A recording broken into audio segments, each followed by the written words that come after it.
this topic. I think it's an interesting conversation for the viewers out there to understand the selection of these refs and the judges and how the manager, the trainer, the promoter does have a say in this process. And what I'm getting at here, and what I would be very concerned with, is if I'm a backer of Terrence Crawford, I don't like this list that I saw that was announced. Tim Cheatham is one of the judges in this fight. Now, we've talked about Tim Cheatham a ton on this podcast, and not for good reasons, right? Sutherland and Cheatham, they would be the first guys called into the office on Monday if a national czar came in and said, I'm going to start investigating this sport. I'm starting to look at the things that Teddy Atlas talked about and a lot of other people talk about. I'm going to start, and then a lot of fans talk about, that they're leaving the sport because of the bad judging and officiating. I'm going to start to look at it. And the two guys I would say to you, sir, whoever you are, I would say, sir, it might be a good place to start with a guy named Sutherland and a guy named, yes, sir, I'm not making this name up. What is the name, Teddy? Cheatham. He gave some scorecards that should never happen. One of them that stands out to me was the first fight between Tim Tszyu and Fundora. You had Tszyu winning 116-112. He's the only judge that had Fundora won that fight. There's been a bunch of them, but the one that really stands out is he had it 115-113 for Bivol versus Canelo. Obviously, that was a fight that I thought Bivol won handily. If Bivol loses the last round, that fight's a draw on his scorecard. I just want to hear from you, and what goes into that of allowing or protesting to the officials that are announced for this fight. Listen, you can't say as a manager or the people involved in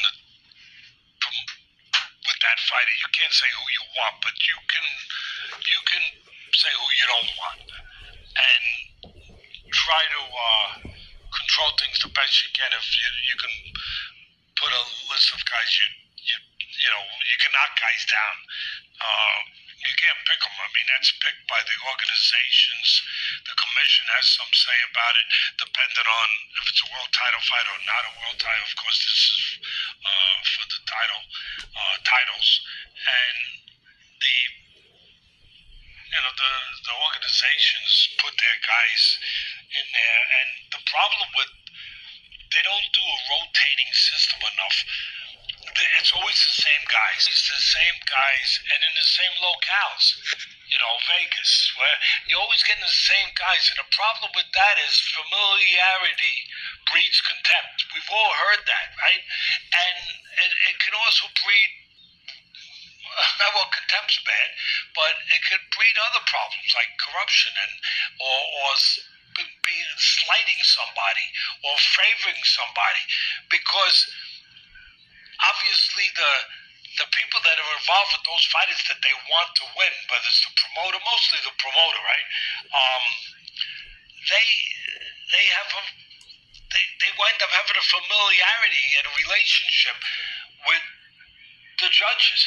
And if you have the same judges doing their fights all the time, the same promoters, because there's only a certain amount of promoters in this sport that do really fights all the time, especially at this level. There's only like 5 of them, right? 5 or 6 of them. You guys know who they are. So we got the promoters that are the lifeblood of the sport that do. Okay, so that was world-renowned trainer turned boxing analyst, and podcaster, Teddy Atlas. And basically Teddy Atlas was expressing his concerns, basically for the upcoming fight, which is, officially fight week. The fight will be this coming Saturday. So, basically he was talking about the history of these judges and questionable scoring. And he's saying that they need different people on a regular basis. And a lot of people is worried about, and particularly Tim Cheatham. That could be the worst possible name you can have for, basically a fight judge. And he's just saying what everybody been expressing about Canelo. Is that, the thing is, you automatically are behind 3 rounds when you fight Canelo, because Canelo has got questionable favor in a lot of his fights. Even the fights that he won, You can make an argument that he possibly could have lost or maybe even got a draw. So this is what people were saying. Even though he ended up losing a unanimous decision to Bibble, most people thought at best Bibble dominated Canelo. Teddy Atlas felt that Bibble at, worst case scenario, won 10 rounds.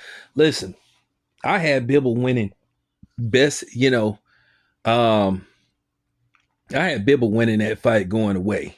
I had it at least, 9 rounds to 3 for Bibble. You would be generous if you tried to say 8-4 for Bibble. Bibble won that fight going away. It wasn't even close. And, Canelo fans can't stand the fact that, as I said before, I've watched that fight several times.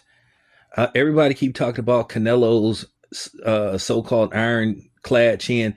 Listen, Bibble could have stopped Canelo if he had really turned it on. Canelo was getting overwhelmed. He was trying to play tough, but his corner was confused. Had Bibble really applied pressure, he could have stopped Canelo.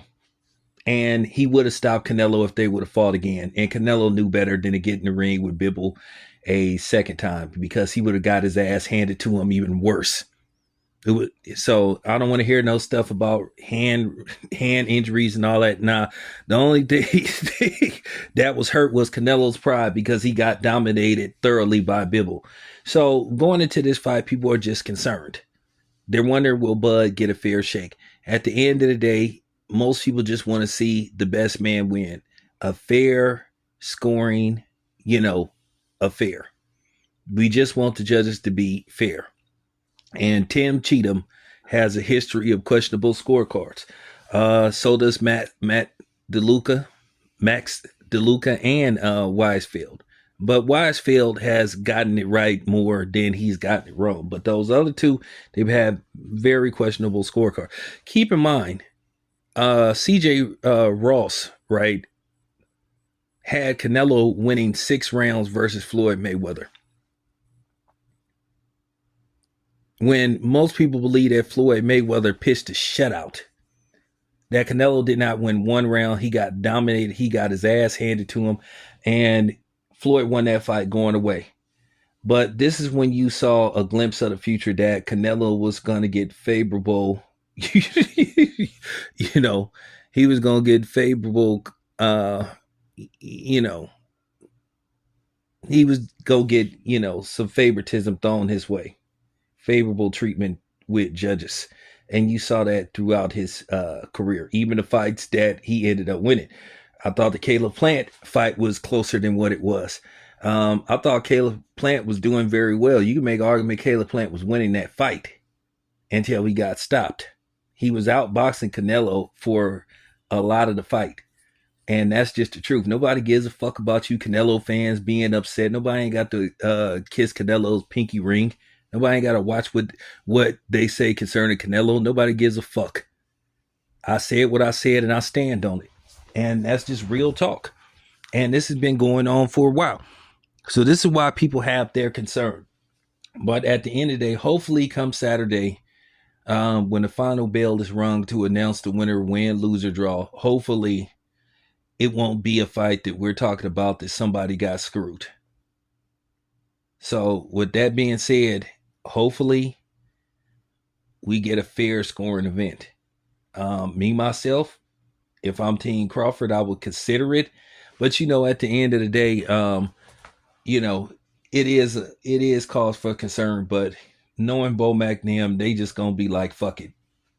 It is what it is. So let's see what happens to your boy Town. I'm out.